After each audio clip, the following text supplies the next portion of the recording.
Bonjour, je m'appelle Jonathan, je suis soudeur chez Riel. Ici, notre activité, c'est les moyens de levage et mon rôle, c'est souder.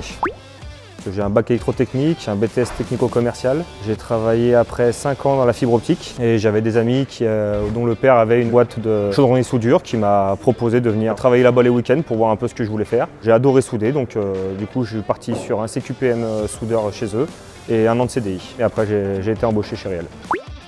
Nous, on reçoit le plan avec le cahier de soudage. On se tient au courant avec le chaudronnier par où il aimerait qu'on attaque pour ne pas déformer dans quel sens souder. On regarde notre cahier de soudage, notre soudure par rapport au plan et on peut attaquer. Quand on arrive, la pièce est assemblée par les chaudronniers. Là, chez Riel, c'est surtout de l'acier noir, un peu d'inox.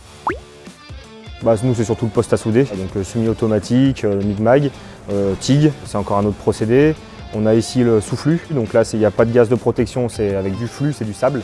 Du sable en fait qui vient protéger la soudure, qui fait une croûte et qui s'enlève.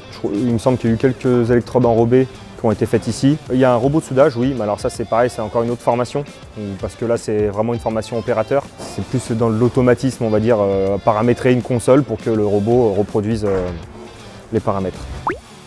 Chaque cahier de soudage est fait selon l'assemblage. C'est un assemblage en angle, en bout à bout, selon les contrôles. Une fois que c'est validé, on peut attaquer le montage de la pièce et ensuite le soudage. Et après soudage, il y a les contrôles. Donc là, il peut y avoir des contrôles ultrasons, c'est-à-dire qu'ils viennent vérifier qu'il n'y a aucun défaut dans la soudure par ultrason.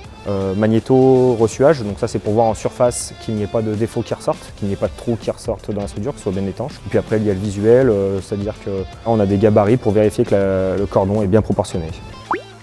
Généralement les chaudronniers, certains chaudronniers ont des postes fixes. Nous, soudeurs, c'est un peu nous qui nous déplaçons dans toute la boîte. Après chantier, c'est déjà arrivé qu'on parte en chantier. D'autres cordes réelles ont besoin, eux qui font des chantiers, ont besoin d'un soudeur un peu à proximité, mais c'est très rare. C'est pas de la petite pièce, c'est pas de la série. C'est vraiment de la pièce volumineuse, ce qui est plus intéressant pour le soudeur, où il y a plusieurs types de contrôles, plusieurs types de cordons, plusieurs types d'assemblage. Ça peut être des chantiers de 6 mois. 6 mois de soudure, les journées il y a pas mal de travail et on a même à peine le temps de voir passer la journée. Puis on voit différents procédés. Je sais quand je suis arrivé ici la première fois, Riel Villefranche faisait pas mal d'offshore pour tout ce qui est plateforme pétrolière.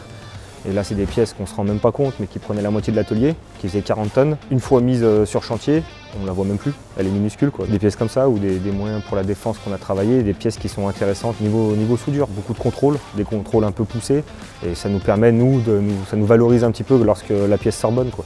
On se dit que bon, on n'est pas bon à rien quoi. Faut pas lâcher l'affaire parce que de toute façon, soudeur, désolé du vocabulaire, me faut en bouffer. Il faut bouffer de la soudure si vraiment on veut y arriver. Puis après, on est vraiment à l'aise quoi.